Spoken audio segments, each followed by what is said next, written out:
Good evening, everyone. Welcome to the News Today edition of 14th and 15th of December, wherein we pick up all important news for the day and explain it to you from the UPSC examination perspective.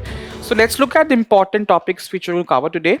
First is the fourth National Lok Adalats of 2025 has successfully resolved 2.59 crore disputes in India. Again, a very important, let's say, on the areas of alternative dispute resolution mechanism.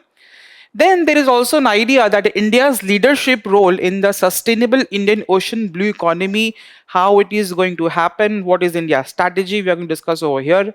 Then again, methane management can result in waste free cities in India. That is again an idea how exactly methane management can lead to waste free cities in India. We are going to discuss in this news.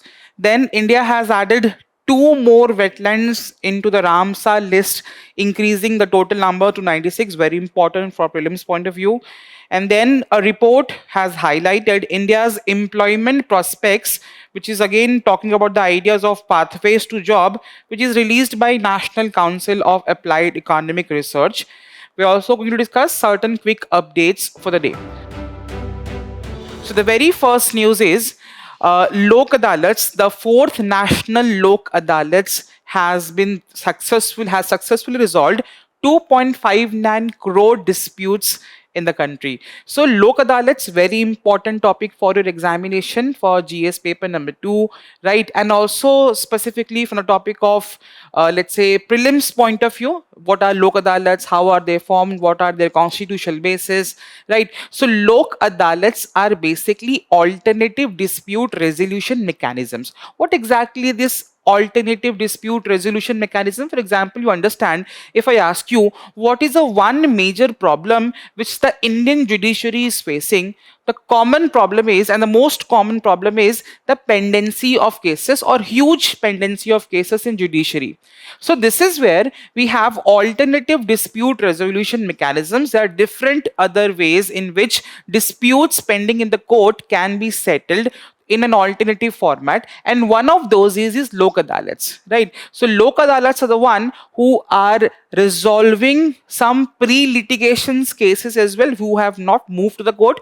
People are not going to court, but they are going to Lok Adalats to settle their disputes, or some cases which are pending in the court, people go to Lok Adalats to get a resolution for that particular case. That is the basic idea of Lok Adalats. So this fourth national level Lok Adalats have successfully resolved 2.59 crore disputes. So that talk about that 2.59 cases, 59 crore cases in judiciary, which would have been which would have created more pendency in the courts, have been resolved by this Lok Adalats. That shows its importance, right? So basic idea, this is was something. And again, we have also seen since 2022 to 23, and as of now, more than 23.5 crore cases have been resolved through Lok Adalats.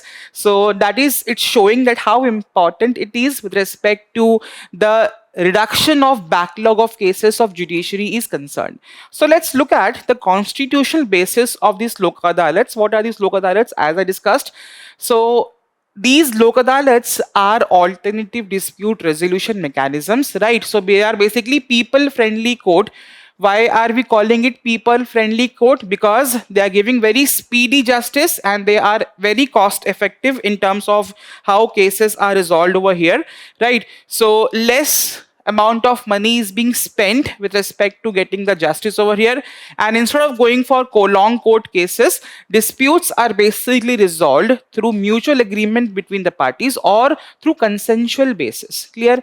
So why they are important? Because again, these are the few facts you can use in your answer writing of mains examination, wherein let's say we are talking about the ideas of how we can reduce the pendency of cases in judiciary. Lok Adalats is one such solution. Again, the fact that again India has almost 4.7 crore pending cases as per the National Judicial Data Grid. Again, so these are the basic. Whenever you are quoting any kind of fact in your answers, please quote the source as well. That is giving more authenticity to the data which you are quoting in that particular answer. Clear? So then lok adalats are basically reducing the pendency. They are saving time of courts, maybe reducing the whole legal cost, because understand, if people are going to courts, they need to hire lawyers, right? They need to commute to the courts. Sometime maybe there are cases which are pending in Supreme Court, High Court, right? So people, a lot of money is being spent of people in settling of disputes in the courts, and that is where this lok adalats are providing some kind of cost effective way of resolution of disputes, right? So that is how strengthening the idea of access to justice, so that again justice is not hampered by let's say anyone's economic status, again because we have a philosophy of justice which is enshrined in the preamble of the constitution, right? So that's how it is important as far as the dispute resolution mechanism or alternate dispute resolution mechanism is concerned over here. Then what is the constitutional basis? So lok adalats are coming under the Legal Service Authority Act of 1987. We are celebrating this year 30 years of constitution of NALSA, which is again a body constituted under this Legal Service Authority Act of 1987. NALSA came into effect in the year 1995.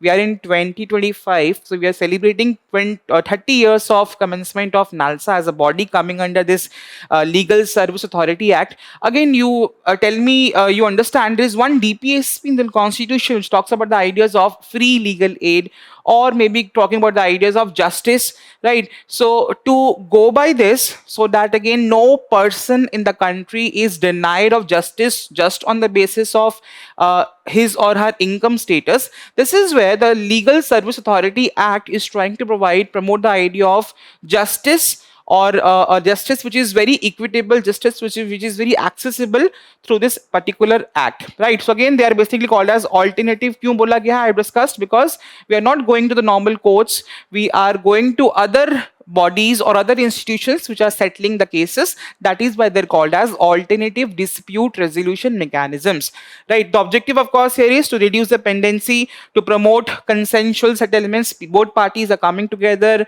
they are discussing in the matter in front of a judge, and then again disputes are being resolved. They promote, let's say, ensure access to justice, so again there is no other there is no parameter or no way that again people are not getting access to justice just on the basis of their income status. So the authority of course here lies with NALSA, which is a body constituted under this Legal Service Authority Act of 1987, which came into effect in the year 1995. Very important fact, very important. NALSA is very important for the next examination. Why? Because 30 years of completion of NALSA we are celebrating, and it is the CJI of India is a patron in chief as far as the NALSA as a body is concerned. So if a judgment is being provided by these lok adalats, so what are their what is their value, how it is effectively resolving disputes? So lok adalats, any decisions which are being provided by these lok adalats are final and binding, right? So they are equivalent to a civil court decree, and no appeal against the decision of lok adalats can be there. So that is again making sure that again the cases gets resolved and it does not lead to any further litigation. But there are other mechanisms, right? Maybe you can the person aggrieved over here can file a very fresh litigation in the court, right? But as far as the awards which are being given by lok adalats are concerned, they are final and binding on the parties. The scope is they are covering both pre-litigation, means ki before going to court, people can go to lok adalats to settle the disputes, or any pending cases in the court, they can come to lok adalats to settle their cases. Both the options are available, and it includes non-compoundable offences. What are non-compoundable offences? Many offences which are very grave, for example, rape, murder. So they are not handled by lok adalats, and also the divorce matters. These matters are not handled by lok adalats. Okay? So basic lok adalat framework, again an important fact from your prelims point of view.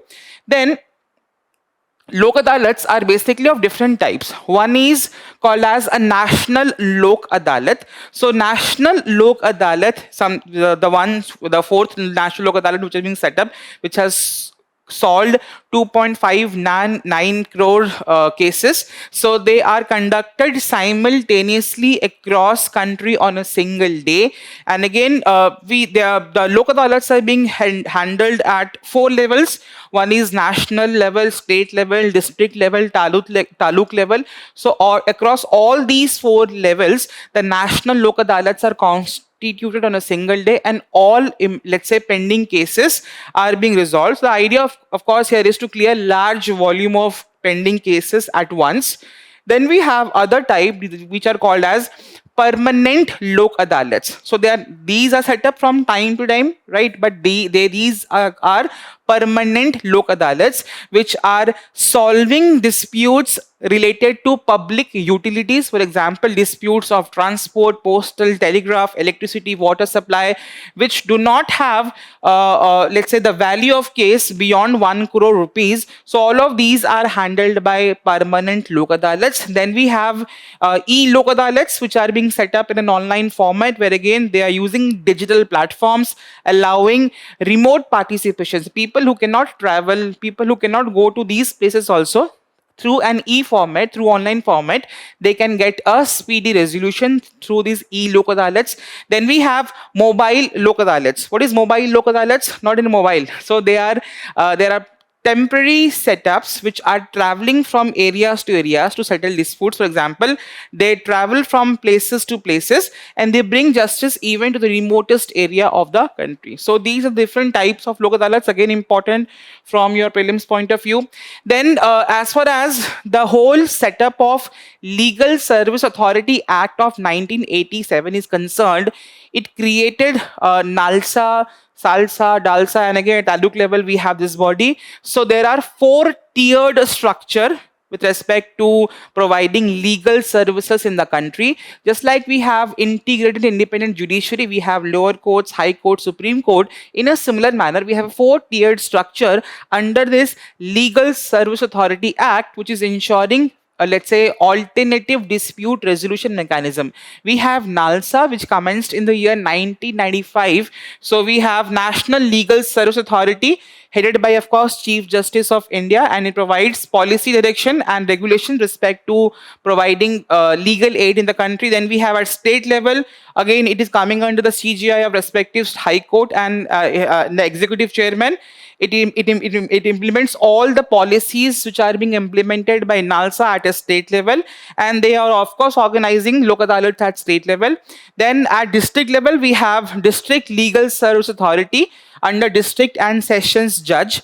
So they organize district level Lok Adalats and they manage legal aid in a local manner. And the very lowest level, at a very grassroots level, we have the Taluk Legal Service Committee. So they are under the senior most judicial officer at the Taluk level. They conduct taluk, let's say Lok Adalats at a taluk and a mandal level. So maybe the most decentralized way of providing justice, and they act as the first point where again citizens can access to justice in their respective taluk or the mandal area, right? So that's how very important topic for an examination. There could be a lot of questions which could be framed around the constitutional provisions, around the law, around DPSP, which are there, covering the idea of free legal aid in India or legal aid in India, right? And again, how far they are effective in terms of providing a support with respect to reducing the pendency of cases in the judiciary.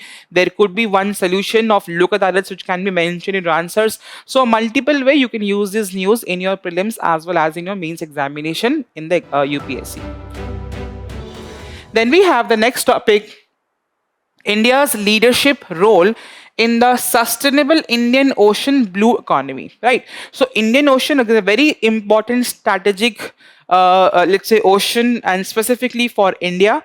So India has a vision of talking about that. Again, we are going to view Indian Ocean as an ocean which have a shared and inclusive maritime space, right? And not a battlefield for power rivalry, because a very important strategic location. That is why India basically thinking that we have a vision of from Indian Ocean for the world. So that's the vision which India has for Indian Ocean, and it means we are talking about growth, security, sustainability of all countries in the Indian Ocean region, and not just India. So again, promoting the idea of in a manner you can talk about cooperative, let's say, management of Indian Ocean, not just for India but for all countries around the Indian Ocean region, right? So that's the vision, that's the core idea what India has with respect to managing the Indian Ocean region, right?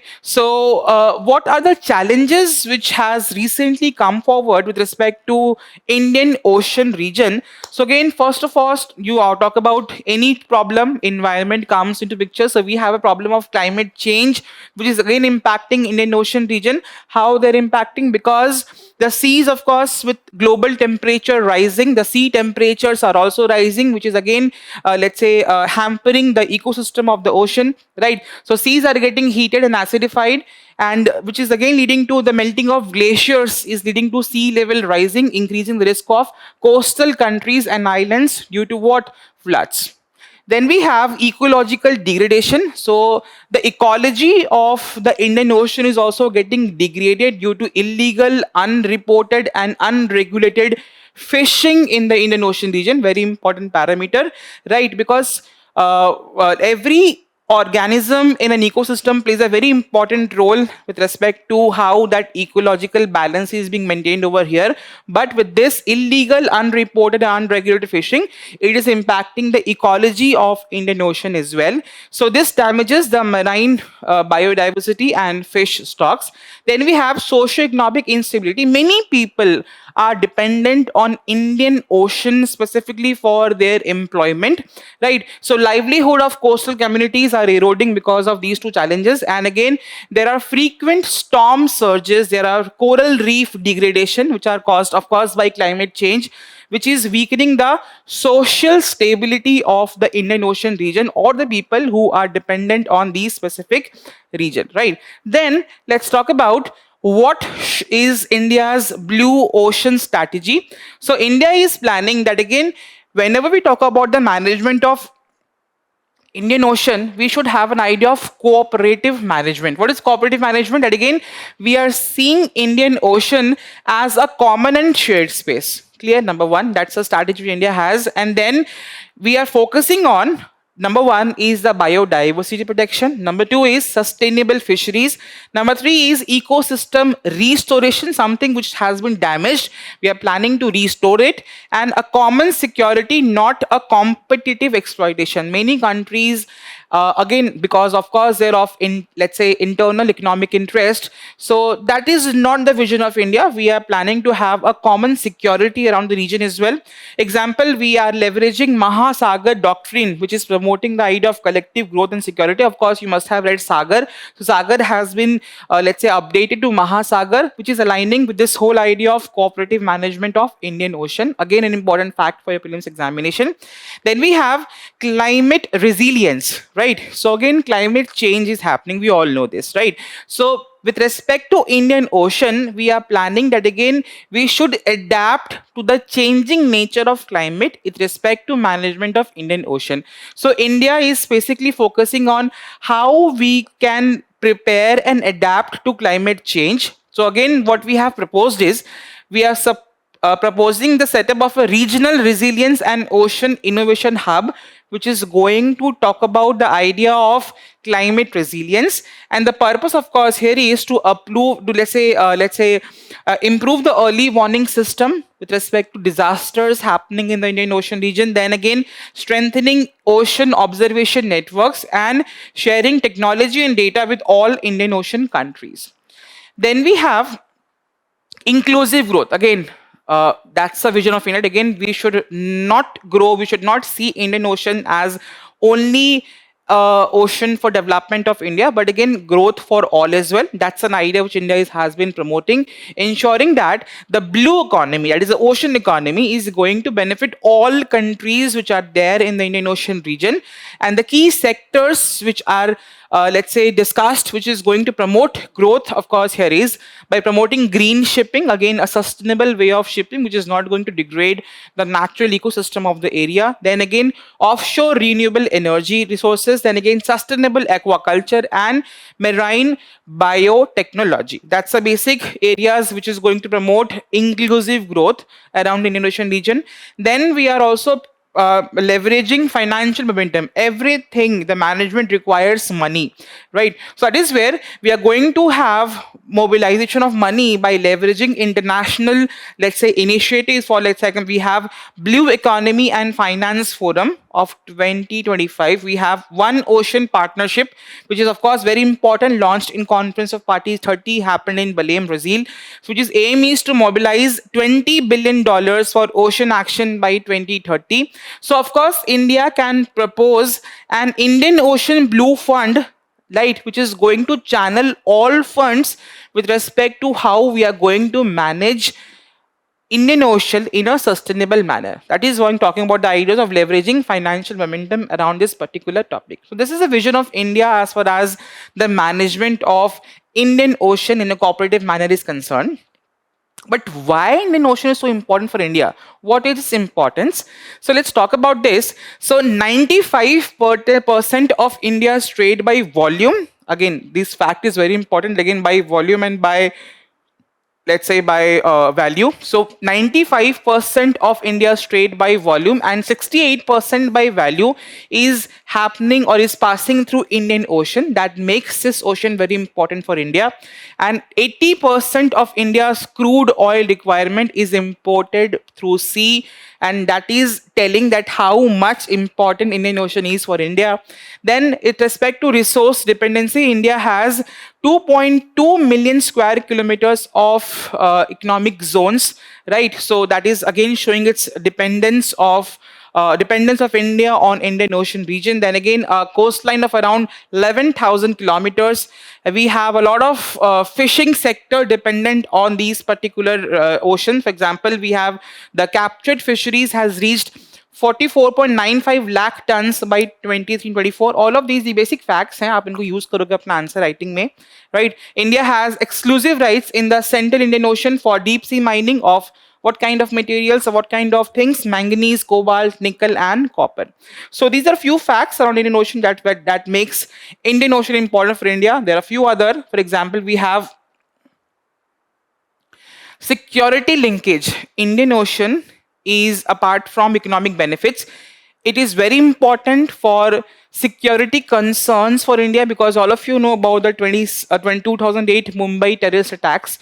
And again, the terrorists traveled or maybe entered India through this Indian Ocean, right? So that's talk about the whole idea of how it important from security perspective, it is important for India, right? So Indian Ocean faces non-traditional threats like smuggling, illegal fishing, human trafficking, and proliferation of weapons of mass destruction.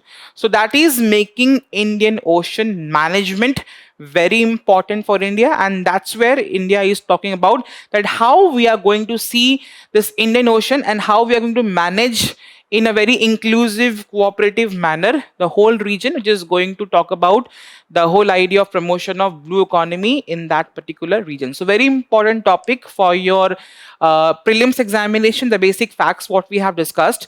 In paper number 2, international relations, you can talk about it. Maybe in the paper number 2, the whole idea of in terms of economics of Indian Ocean, you can use these kind of data, right? So that is how it is important for both prelims as well as mains examination. The next topic is methane management, which can result in a waste-free cities in India. Of course, all of you know about methane. Methane is a very, let's say, a greenhouse gas, right? So let's have very basic facts about methane. So basically, ये बात हो रही है कि if we are going to manage methane, we are going to have a waste-free India as a result. That is an idea which has been discussed over here. So methane is the third largest emitter. Sorry, India is the third largest emitter of methane in the world, contributing to about 9% of global methane emissions important fact for your prelims examination, right? So I say facts जब भी paper में आते हैं, you need to remember it because that's how questions or statement in prelims examination could be framed. And as far as methane emissions are concerned, there are different sources through which methane is being produced in the country. So 15% of methane in India is coming from the waste sector, right? The dumping site or of garbage disposable, where again we dump our garbages. So 15% of methane is emitted from these waste sector. So the idea, of course, here is that this is something. This 15% is something which India can tackle easily if we manage our waste in a better manner. Then we can automatically reduce this 15% of emission of methane, which is again significantly going to impact the whole idea of management of climate is concerned or greenhouse emissions are concerned. So that is where this is the good news which India has talked about. So let's look at the other sources through which methane is being released in the country. Number one is waste sector, we have discussed. So again, wherever we are dumping our waste, so if these waste are not managed then in there itself, then it leads to emission of methane, right? So the landfill releases methane. Then again, the agricultural sector is also contributing a lot of methane. For example, we have enteric fermentation in livestock sector, we have manure management, we have rice production. So all of these are the primary sources of methane release from agricultural sector. As far as energy sector is concerned, usage of fossil fuels again lead to methane, coal mines, leakage from natural gas and oil production systems. So all of these are the sources of release of methane in environment. Very important for your environment questions of prelims examination. Then we have why we are focusing on methane, why it is very important to manage the emission of methane. Let's discuss few facts. So as far as methane is concerned, methane is 84 times more potent than carbon dioxide, right? Over a span of how many years? 20-year period mein it is 84 times more potent than carbon dioxide. Number two is it is the second most significant contributor to a cause of anthropogenic, that is human made, let's say after carbon dioxide, right, which is again a very important greenhouse gas. Then it is very short lived climatic pollutant with an atmospheric lifespan of approximately 12 years. And methane is a major precursor to ground level ozone, let's say, which is again an important pollutant in the in at a very ground level ozone, right? So this is are the primary reasons, which is why we are focusing more on methane. And maximum possible reductions in methane emissions are essential to limit, of course, the warming to, of course, 1.5 degrees Celsius. That's how that shows the importance. Then how we are planning to do this, what are the suggestions that we can incorporate which can lead to effective management of waste in India, which can reduce methane emission. Number one is we are going to monitor in a very clear manner. So again, this is where satellites are going to be used.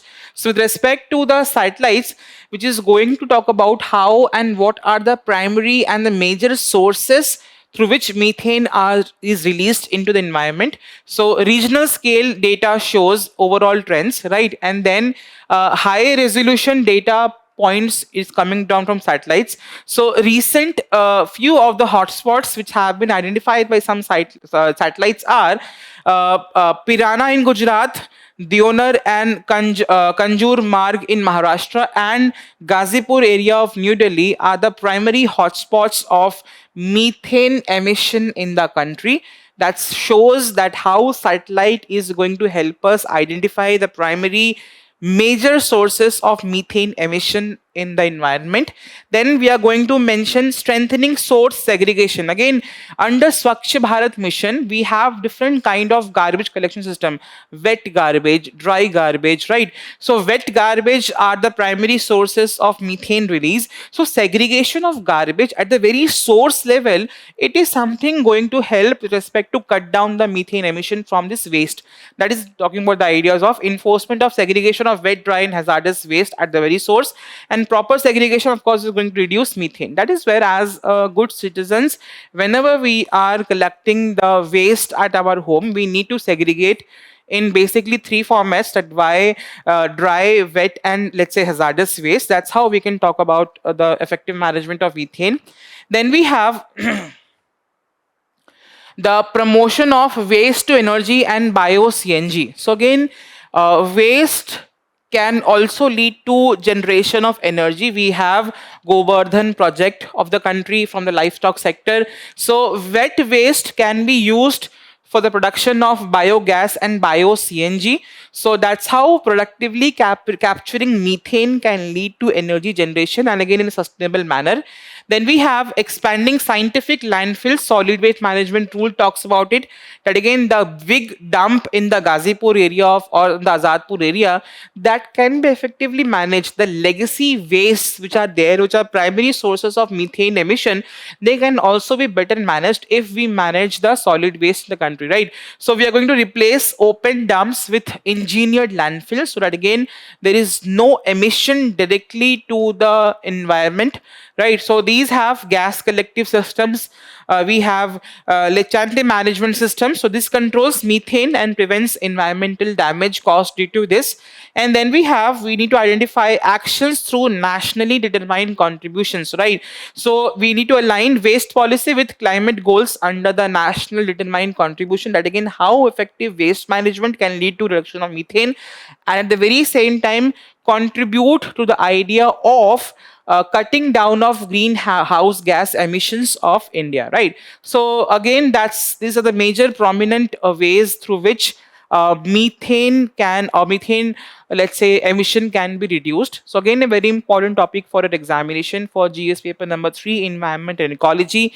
Methane as a pollutant or as a greenhouse gas is very important. There are few facts what we have discussed which could be possibly lead to one question in a prelims examination. That's how you're going to see them.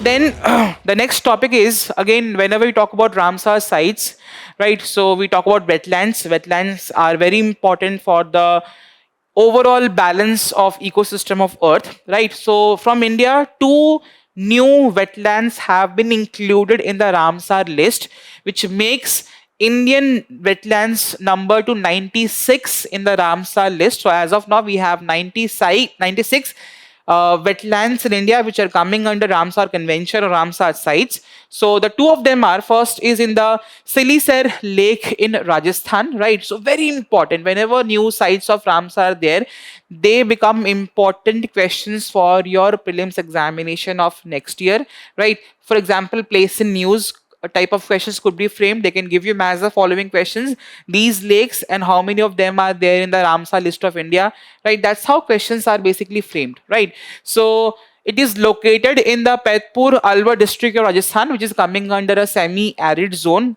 right? So it is a part of the buffer region of Sariska Tiger Reserve, which is there, of course, in Alwar district. And it is a human-made wetland which was built in the year 1845 AD by Maharaja Vinay Singh by constructing a bund across a tributary of river Ruparel. Again, this river around which the wetland is being made, that river also important for your prelims examination, right? Then we have what kind of biodiversity do we found around this particular wetland? It is home to Egyptian vulture, black stork, tiger, Indian pangolin, leopard, and sambar. So these are the important species also which are there in use, right? So the river, it is a man-made wetland. Who made that wetland? In which year? So very important facts as far as this new inclusion of wetland the Ramsar site is concerned. We have one more, that is Kopra Jalashay in Chhattisgarh, which is of course there in the Bilaspur district of Chhattisgarh, and it is basically as a reservoir in the upper catchment area of river Mahanadi. Again, wetland under which river? River Mahanadi, right? And it has nutrient-rich shallow backwaters that attract many birds. And the biodiversity of this particular wetland includes bar-headed goose, Egyptian vulture, river tern, great spotted eagle. All of these are species are found in this particular area. And the threat to this particular wetland is due to siltation, soil accumulation, invasive species which are encroaching in this particular wetland, and intensive agriculture which is impacting the water which is being used from this particular wetland, right? So very important topic for your prelims examination as far as the Ramsar sites are concerned. So what exactly is this Ramsar Conventions, which is a global convention on wetlands, which was signed in the year 1971 in Iran. So they are protecting, or it is a world's largest network of protection of important wetlands across the world, and almost 90% of UN members are a member to this particular convention. And of course, India is also a member to this. And a wetland, if it is put on the Ramsar list, this gives some special status of or some special protection to that particular wetland, and of course it is recognized globally as important for humanity, right? That shows the importance of the wetlands, or the 96 wetlands which are included from India in the Ramsar list. And of course there are certain criteria. There are 9 criterias along for the topic of, let's say, related to biodiversity, rare species, unique ecosystem, water bird population. But there are 9 criterias. If any wetland is meeting any of the 9 criterias, that gets included in the Ramsar list. So that is very important for your prelims and mains examination. Then we have a recent report has been released by National Council of Applied Economic Research, which is talking about the nature of unemployment in India, number one, and what are the pathways, how we can create more jobs in the economy. So very important topic for your GS paper number 3, that is tackling the problem of unemployment. So for these kind of reports, you can directly use as solutions to tackle the problem of unemployment or new emerging ways in which we are seeing unemployment in the country, right? So let's see what this report has talked about. So it talks about what are the new trends in the direction of unemployment, what we are seeing, that many of the people in the country are moving from salaried jobs. Just जो होता है ना, हम कम काम करते हैं companies में, companies are giving us salaries. So people are moving from, let's say, salaried jobs, and there is more employment or self-employment. People are starting their own small businesses. So it is not due to the whole entrepreneurship skills or entrepreneurship point of view. No, because there are no enough jobs. That is why people, in order to earn money, are getting into this kind of non-salaried jobs. So increase in employment in India is mainly because why people are becoming self-employed, right? And there is still a lot of unemployment or a lot of let's say growth which is not there in the regular jobs. So self-employment dominance is of course driven by economic necessity. ये लोगों का मन नहीं कर रहा entrepreneur बनने का, but it is a necessity because there are not enough jobs in the country. So most of the small enterprises, so of course they do not have any formal job, so they are going for let's say self-employment, opening up small let's say enterprises. But these enterprises, their conditions are not good also. It tells very low capital, of course they have low productivity and poor technology adoption by these new entrepreneurs who are getting self-employed. So employment हो रहा है, there is employment, but it is non-salaried employment which is being generated. So self-employment is something which is there, and it is not something due to entrepreneurship let's say idea, but again due to destitution situation or not having regular jobs. Then one more thing is slow transition to skilled labor force. Again, with the coming of artificial intelligence, we understand there is skill requirement to cope up with the new technology.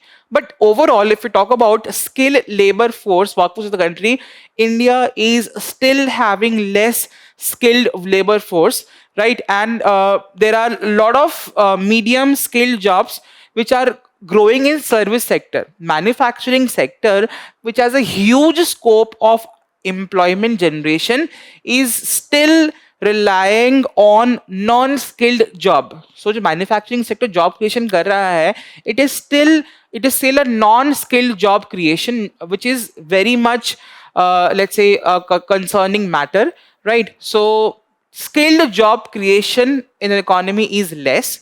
Then we have problems with VET system, that is vocational education and training.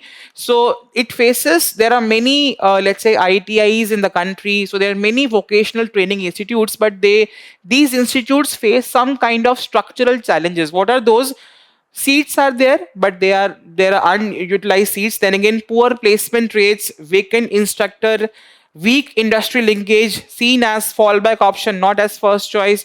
So these are the basic problems which are there with respect to the vocational education institutions, which are an important source which can impart some kind of skills, which is of course which is there, whose demand is there in the job market.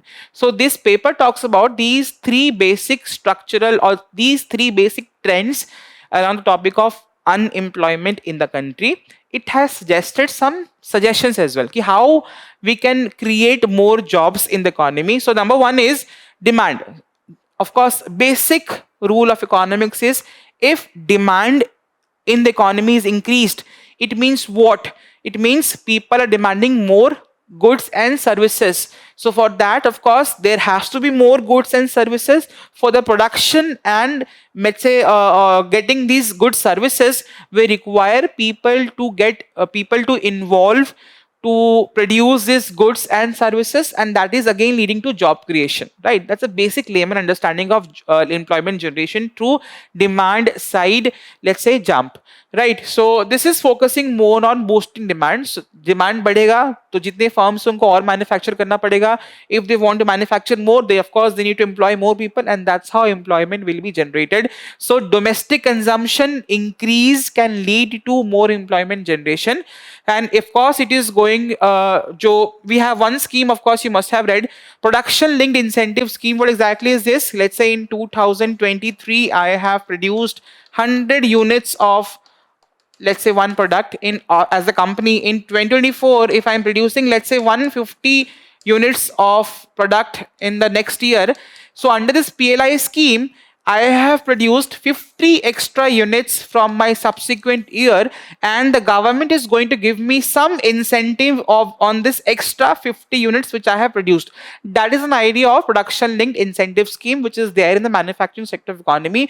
So the idea which this paper throws is that government needs to have this PLI scheme working in textiles and footwear sector, which is again having a huge scope of employment generation. Then we have improving access to credit. So we have discussed, if companies are going to have good amount of money, access to credit, which they can use as a form of capital in their company, that can lead to, of course, a job creation. So the paper tells, even if 1% of increase in access to credit can lead to the expected number of hired workers by 45%. So that is how credit access is going to play a huge role in terms of employment generation. We are going to simplify labor regulation. Of course, the new labor codes have been, let's say, on favoring in this particular direction. So that's how we are talking about it, how a boost in the demand side is going to create more jobs. Then from the supply side, it is also talking about that what can be done. So supply side reforms are also needed. So we need to improve worker skills. New AIs come up, so people need to be skilled enough. People need to be trained to the new emerging technologies in the economy, right? So integrating this whole vocational education institutions to early schooling, right? Do not having any kind of prejudices or as a fallback option to go to this VETs. Then align curriculum with industrial demands. वही पढ़ाओ जिसकी requirement है job market में. Strengthening public-private partnerships.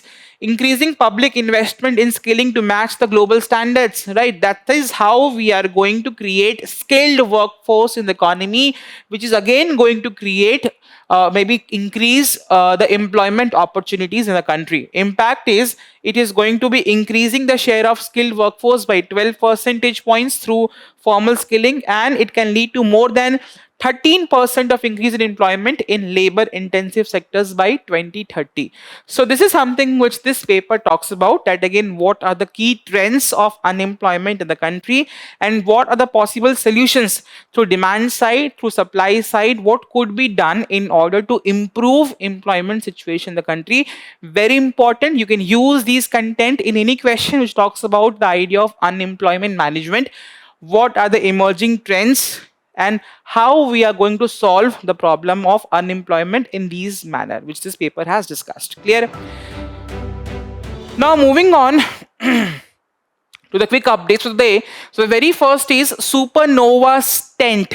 So basically, many of you have understood a common term as brain strokes. So what are brain strokes? So brain strokes are a situation where again there is some kind of blockage in the blood vessels or the vessels which are carrying blood to the brain, and that leads to brain hemorrhage, brain damage, disability or death. So there is a clinical trial of a stent called as supernova stent, which is going to be very potentially helpful in managing the brain stroke situations or solving the problem of blockage of these brain's nerve cells. So AIIMS New Delhi has conducted the first clinical trial of supernova stent, an advanced device for acute stroke treatment. So what is supernova stent? A stent retriever that captures and removes blood clots from the blocked cerebral arteries, restoring blood flow, which is called as reperfusion, and demonstrated high safety and efficacy in the grassroots trial gravity strength retriever system for large vessel occlusion stroke. So basically nothing as far as prelims examination is concerned, they can talk about what is supernova strength. You can have a basic understanding of what is a stroke, how it is going to be helpful in solving the problem of brain clots or brain blood clots, which leads to brain hemorrhage situation.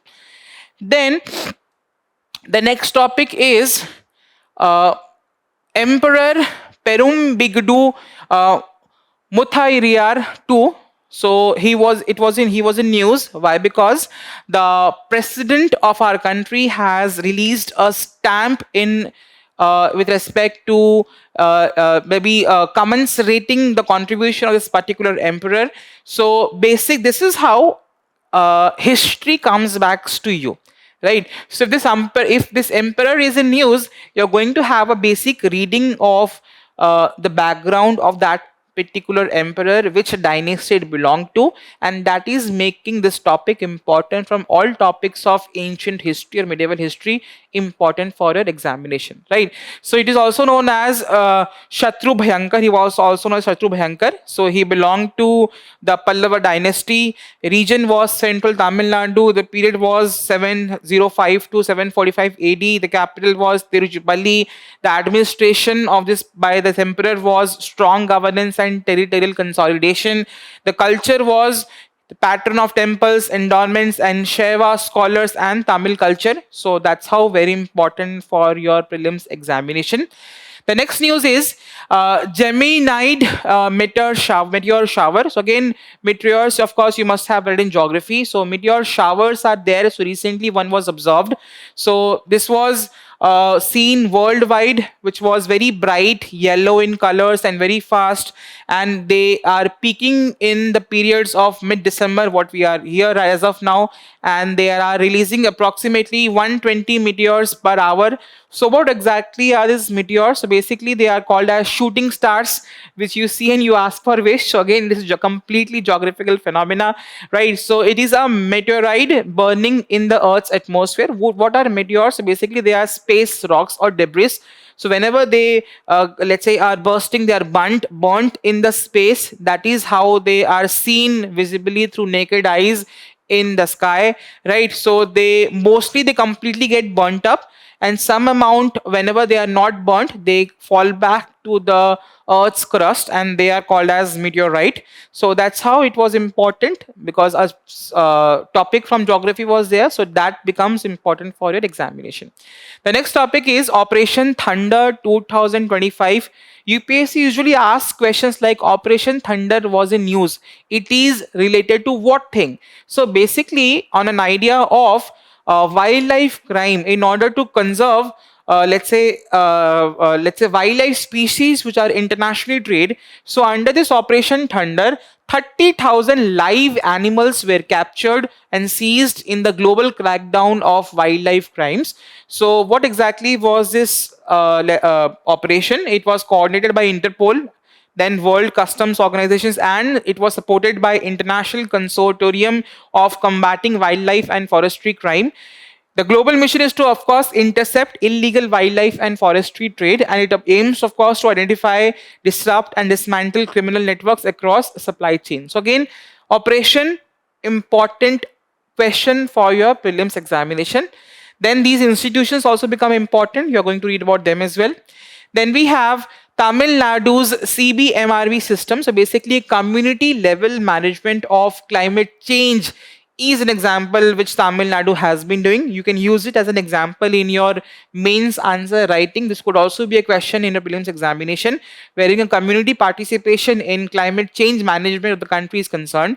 So basically, Tamil Nadu has launched a community-based measurement, reporting, and verification system to build people-led climate intelligence movement. इसमें हो क्या रहा है? It was started as a pilot project in the year 2023 under this UK Pact. The concept is that people are empowered to collect, validate, and report climate or environmental related data and facts. It focuses on basically on blue carbon ecosystem, specifically the mangroves, that we are going to measure the pH of the mangroves, the carbon content, etc. And again, we are going to report to them. The significance is it is boosting a bottom-up approach or a grassroots level, maybe participation in the ideas of fighting climate change is concerned, right? And of course, it is going to be a part of the whole vision of India and the Paris Agreement to reduce global, to manage and to mitigate climate change. Then we have Maha Crimes OS AI. So recently, Maharashtra government has launched an AI platform to tackle the growing incidences of cyber crimes happening in the state. So how exactly this AI system is basically working? So it is, of course, an AI co-pilot built by Microsoft using Azure OpenAI service, AI service. Objective is to analyze unstructured जितने भी cases है, all of them are very unstructured. Multilingual data are there, FIRs are there, bank records are there. So basically, the AI platform is going to have all of these data, study that particular piece of data, and give an effective result to tackle and manage the problem of cyber crimes happening in the state. So it is going to cut the investigation time by 80%, which is very significant to as far as the timely resolution of crimes are being concerned. The function is, it is of course automating the data extraction using this kind of data. It is of course going to guide investigators and map complex crime linkages, right? So this use of AI, how we are tackling cyber crime, again the use of AI in let's say in police system, in cyber crime management, you can use it as an example in your answers. Then we have Ponduru Khadi.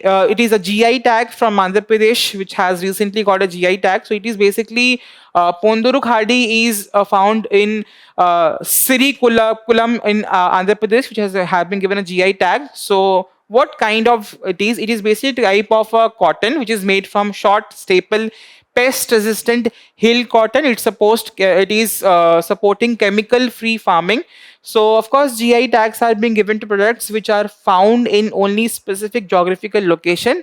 It is coming under GI Goods Act of 1999. So again, GI tags very important for your prelims examination.